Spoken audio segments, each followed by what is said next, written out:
Hi అండి, అందరికి నమస్తే. అందరూ ఎలా ఉన్నా? నేనైతే బాగున్నా. మీరు అందరూ కూడా బాగుండాలని మనస్ఫూర్తిగా కోరుకుంటున్నాను.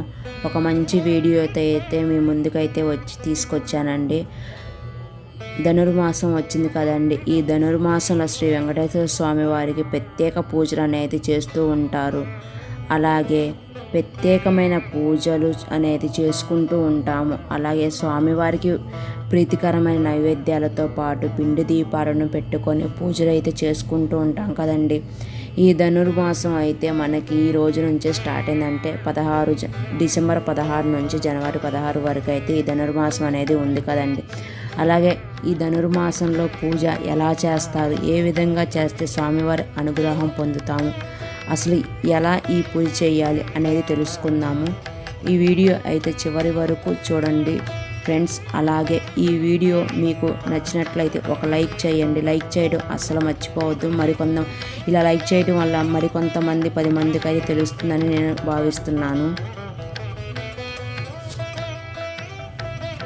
ఈ ధనుర్మాసంలో పూజలు చేసేవాళ్ళు అలాగే ప్రతి ఒక్కరూ కూడా తెల్లవారుజామున అంటే బ్రహ్మ ముహూర్తంలోనే పూజలు చేయాలండి. అలాగా ఈ ధనుర్మాసంలో ఉదయం మరియు సాయంత్రం సమయంలో దీపారాధన చేయడం వల్ల లక్ష్మీ కటాక్షం లభిస్తుంది. మనం కార్తీక మాసం పరమ పవిత్రమైన కార్తీక మాసాన్ని ఎలా భావిస్తామో, కార్తీక మాసం దీపానికి ఎంత ప్రాముఖ్యత ఉందో అలాగే ఈ ధనుర్మాసంలో చేసే పూజ ఆ దీపానికి కూడా అంతే ప్రాముఖ్యత ఉందండి. ఈ ధనుర్మాసం అంటే విష్ణుమూర్తికి అలాగే గోదాదేవికి అలాగే శ్రీకృష్ణ పరమాత్ముడికి ఎంతో ఇష్టమైన ధనుర్మాసంగా చెప్పుకోవచ్చు. అలాగే ఈ ధనుర్మాసంలో స్వామివారికి తిరుమలలో చాలా ప్రత్యేకమైన పూజలు చేస్తూ ఉంటారు స్వామివారికి. అలాగే నేనైతే ఈరోజు శనివారం రోజైతే ఇలాగా ఒక టీ పైన అయితే ఏర్పాటు చేసుకొని చక్కగా పసుపు రాసుకొని ముగ్గు పెట్టుకొని తెల్లది వైట్ కలర్ టవలను వేసుకున్నానండి. అలాగే చిన్నగా ఇలాగా రెడ్ కలర్ని డిజైన్ చేసిన మ్యాట్ లాంటిది అయితే తీసుకున్నానండి. ఆ మ్యాట్ని అయితే నేను ఇలా అమర్చుకొని స్వామివారి చిత్రపటాన్ని అలాగే గణపతిని అలాగే వెంకటేశ్వర స్వామి చిన్న విగ్రహం అయితే పెట్టుకున్నానండి. అలాగే కృష్ణుడు అంటే విష్ణుమూర్తి చిత్రపటం కానీ లేదా విష్ణుమూర్తి చిత్రపటం లేకపోయినట్లయితే కనీసం ఇంట్లో చిన్న కృష్ణుడైనా ఉంటాడు కదండి, ఆ చిన్న కృష్ణుడైనా మనం పెట్టుకొని పూజ అయితే చేసుకోవచ్చు. ఇలా ఆ తర్వాత చిన్న ఫ్లవర్స్ లాంటి మ్యాట్లను కూడా ఏర్పాటు చేసుకున్నాను. ఇలా అందమైన మ్యాట్లను ఏర్పాటు చేసుకొని ఇలాగా చాలా అందంగా కనిపించినాయి. నాకైతే అందంగా ఉన్నాయని చెప్పేసి నేను తీసుకుని పెట్టుకున్నాను మా మ్యాట్లు. అలాగే శ్రీకృష్ణుని అలాగే విగ్రహాన్ని అయితే నేను ఏర్పాటు చేసుకున్నాను. విష్ణుమూర్తి చిత్రపటం లేదు కాబట్టి నేను ఇట్లా కృష్ణుడికి అయితే పెట్టుకున్నాను. అలాగే గణపతికి కొంచెం బియ్యం అయితే ఏర్పాటు చేసుకొని అంటే ఏమి మనం యూజ్ చేయకుండా అప్పటికప్పుడు మార్కెట్లో తీసుకొచ్చి పక్కన పెట్టుకొని ఇలా గణపతికి అయితే నేను ఇలా ఒక ప్లేట్లో పెట్టుకొని గణపతిని అయితే పెట్టుకొని ఏర్పాటు చేసుకున్నా. మనం ఏ పూజ మొదలు పెట్టినా సరే ముందుగా గణపతిని అయితే పూజిస్తాం కదండి, అలా గణపతిని పూజించాలి. ఇలాగా వెంకటేశ్వర స్వామి చిత్రపటానికి ఇట్లాగా మాలనైతే వేసుకుంటున్నాను. ఇలా పూలతో అందంగా అలంకరణ అయితే చేసుకుంటున్నాను.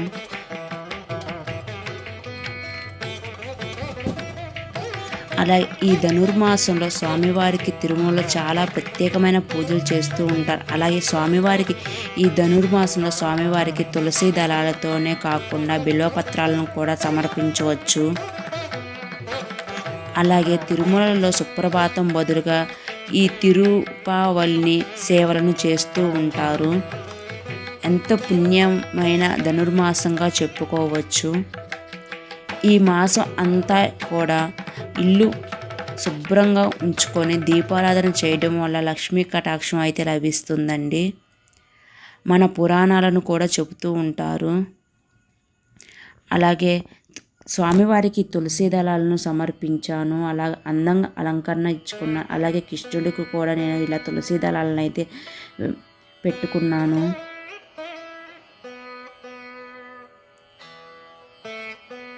కోరిన కోరికలు తీర్చే తిరుమల వెంకటేశ్వర స్వామికి ఈ ధనుర్మాసంలో పూజలు చేయటం వల్ల చక్కటి ఫలితం అయితే లభిస్తుంది.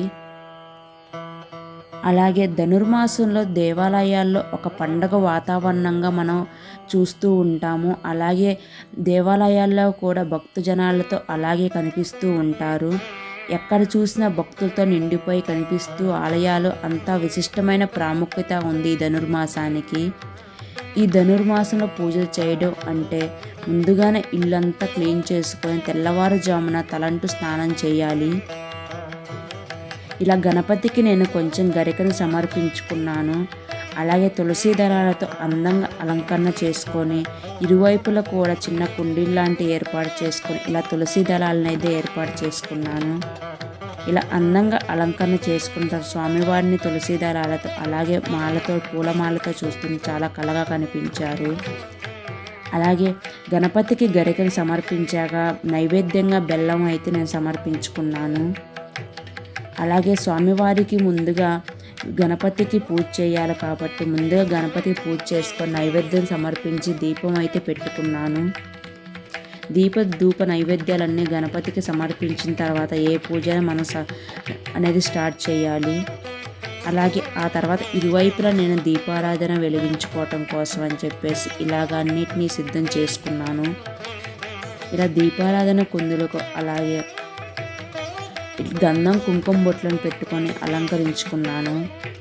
ఒక ప్లేట్ని అయితే సిద్ధం చేసుకుంటున్నాను స్వామివారి దగ్గర. ఎందుకంటే స్వామివారికి నేను ఇలా కర్పూరం బిళ్ళలతో అయితే నేను ఈరోజు గోవిందనామాలను అయితే చేసుకుందామని చెప్పేసి ఇలా సిద్ధం చేసుకున్నాను. అలాగే ఇరువైపులను పెట్టుకున్న దీపారాధన కుందుల్లో ఆవు నెయ్యిని అయితే నేను సమర్పించుకొని ఇలా దీపారాధన కోసం అయితే ఏర్పాటు చేసుకుంటున్నాను. ఇలా 2 ఒత్తులను కలిపి ఒక ఒత్తిగా చేసి ఇట్లా ఒక స్టాండులోని ఇలా పెట్టేసుకొని ఇట్లా స్టాండులను మనం దీపారాధనలో ఆవు నెయ్యి వేసుకున్నాం కదండి, ఆ ఆవు నెయ్యిలో అయితే ఇట్లా వేసుకున్నాను. అలాగే స్వామివారికి ఎంతో ప్రీతికరమైన దీపారాధనగా నేను పిండి దీపాలను అయితే ఏర్పాటు చేసుకున్నాను. ఈ పిండి దీపాలను కూడా నేను 7 సంఖ్యతో పాటు 2 ఎగస్ట్రా అంటే 2 ఎక్కువగా పెట్టుకున్నాను. అంటే స్వామివారికి అసలు కంటే కూడా వడ్డీతో అంటే ఎంతో ఇష్టం కదండి. అందుకని చెప్పేసి నేను 9 పిండి దీపాలను ఏర్పాటు చేసుకున్నాను. ఇలా పిండి దీపాలను ఏర్పాటు చేసుకొని చక్కగా గంధం కుంకుమ బొట్లను పెట్టుకొని అయితే నేను ఇలా అలంకరణ చేసుకొని సిద్ధం చేసుకున్నాను ముందుగానే. ఆ తర్వాత అయితే పిండి దీపాలను కూడా ఇలా ఆవు నెయ్యితో వేసుకొని సమర్పించుకుంటున్నాను స్వామివారికి.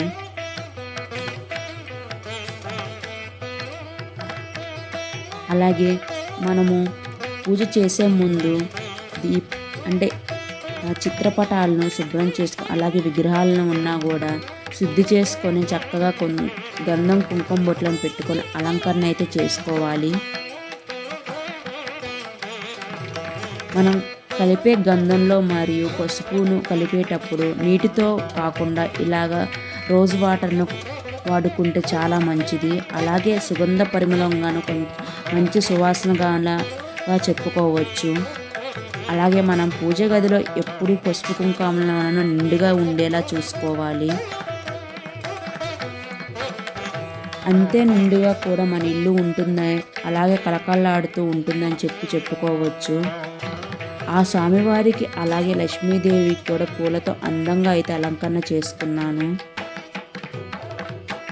స్వామివారికి ముందుగా అయితే నేను ఇలా పండ్లను నైవేద్యంగా సమర్పించుకున్నాను.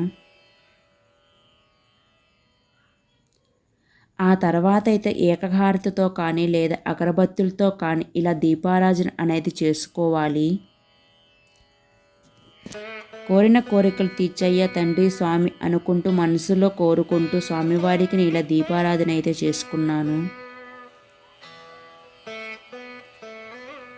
స్వామివారికి ఈ నెల మొత్తం పూజ అనేది నేను ప్రత్యేకంగా అని చెప్పనవసరం లేదు. మీ అందరికీ ధనుర్మాసంలో స్వామివారికి నెల మొత్తం పూజలు అయితే చేస్తూ ఉంటారు. అలాగే దేవాలయాల్లో కూడా మనం వెళ్ళినట్లయితే ఇలా దేవాలయంలో కూడా మన పిండి దీపాలను వెలిగించినట్లయితే చాలా అంటే చాలా మంచిదండి. పిండి దీపాలకి స్వామివారికి అంత ప్రాముఖ్యత ఉంది. స్వామివారికి మనం ఎల్లప్పుడూ రుణపడి ఉండాలి. మనం కోరిన కోరికలు వెంటనే ఇట్టే నెరవేర్చే స్వామివారిగా చెప్పుకోవచ్చు.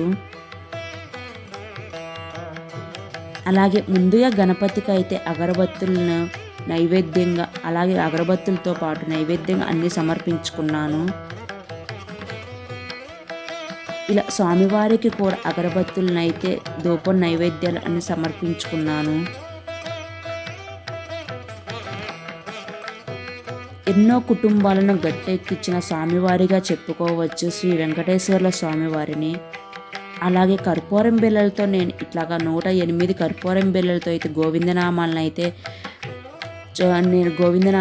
అయితే ఇట్లా కర్పూరం బిళ్ళలతో అయితే చేసుకున్నాను. ఒక్కొక్క బిళ్ళతో అంటే ఒక్కొక్క కర్పూరం బిళ్ళ తీసుకుంటూ ఒక్కొక్క గోవిందనామం చదువుకుంటూ ఇలాగా ఒక్కొక్కటిగా వేసుకున్నాను. శ్రీనివాస గోవింద, శ్రీ వెంకటేశ గోవింద, భక్తవత్సల గోవింద, భగవతి ప్రియ గోవింద అనుకుంటూ 108 నామాలు ఒక్కొక్కటిగా తీసుకుంటూ ఒక్కొక్కటి కర్పూరం బిళ్ళను తీసుకుంటూ ఒక్కొక్క నామము ఒక్కొక్క గోవిందనామం చదువుకుంటూ నేను ఒక్కొక్కటిగా వేసుకుంటూ ఇలా గోవిందనామాలను అయితే పూర్తి చేసుకున్నాను. ఈ ధనుర్మాసంలో మనం పూజ చేసుకునేటప్పుడు అలాగే ప్రతి ఒక్కరూ కూడా తెల్లవారుజామున అంటే బ్రహ్మముహూర్తున పూజ చేసుకుంటే చాలా మంచిదండి. కార్తీక మాసంలో మనం ఎలాగ చీకటితో లేచి తెల్లవారుజామున లేచి ఎలా దీపారాధన చేసుకుంటామో అలాగే ఈ ధనుర్మాసంలో కూడా అంతే చీకటి అంటే తెల్లవారుజామున లేచి ఇల్లంతా శుద్ధి చేసుకొని ఇలాగ కొంచెం పసుపు నీళ్ళు కానీ లేదా ఆవు పంచకం ఉంటే ఆ దగ్గరలో మీకు అందుబాటులో ఉన్నట్టు ఆవు పంచకాన్ని కొంచెం చల్లుకొని మన పూజ ప్రారంభించుకోవచ్చు. ఇలా స్వామివారికి అలాగే నైవేద్యంగా ఎంతో ప్రీతికరమైన నైవేద్యంగా చెప్పుకోవచ్చు. స్వామివారికి వడపప్పు పానకం అయితే నేను నైవేద్యంగా సమర్పించుకున్నాను స్వామివారికి. ఈ ధనుర్మాసంలో స్వామివారికి తిరుమలలో చాలా ప్రత్యేకంగా సుప్రభాతం బదులు తిరుపానావళిని అని సేవలను చేస్తూ ఉంటారు. అలాగే ఈ తిరుపావళి సేవలను చేసేటప్పుడు స్వామివారిని అలాగే చూస్తూ ఉండిపోవాలనిపిస్తుంది.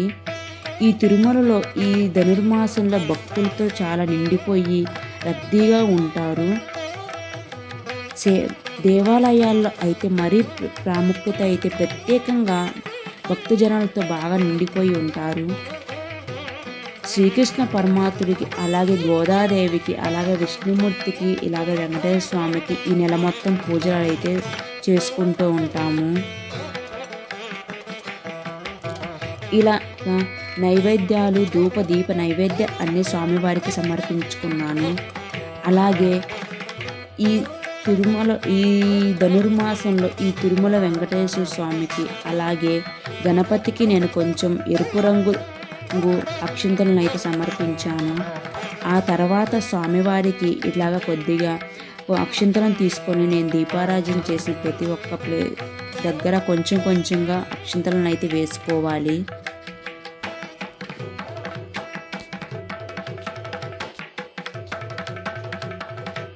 వచ్చిన ముక్కోటి ఏకాదశి రోజు స్వామివారికి ఈ రోజు నేను ఎలా పూజ చేసుకున్నానో అదేవిధంగా ఆ రోజు కూడా చేసుకున్నట్లయితే చాలా మంచిది. అలాగే అష్టైశ్వర్యాలను ప్రసాదిస్తూ కోరుకుంటూ స్వామివారికి ఇలా అయితే పూజ చేసుకున్నాను.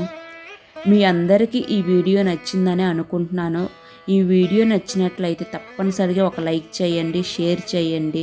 మన ఛానల్ను కొత్తగా చూసినట్లయితే ప్లీజ్ సబ్స్క్రైబ్ చేసుకోండి. ఇలా చేసుకోవటం వల్ల మీకు మరిన్ని వీడియోస్ నోటిఫికేషన్ ద్వారా అయితే అందుతాయి.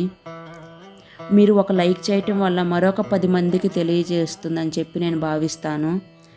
ఇలాగైతే నేను ఈరోజు పూజ అయితే ఇలా చేసుకున్నాను. నాతో పాటు మీ అందరితో షేర్ చేసుకున్నాను, ఎందుకంటే మీకు ఎంతో కొంత యూజ్ అవుతుందని చెప్పేసి. నా వీడియో ఎలా నచ్చింది, నేను స్వామివారికి ఎలా అలంకరించుకున్నానో ప్లీజ్ కామెంట్ ద్వారా కామెంట్ చేయండి.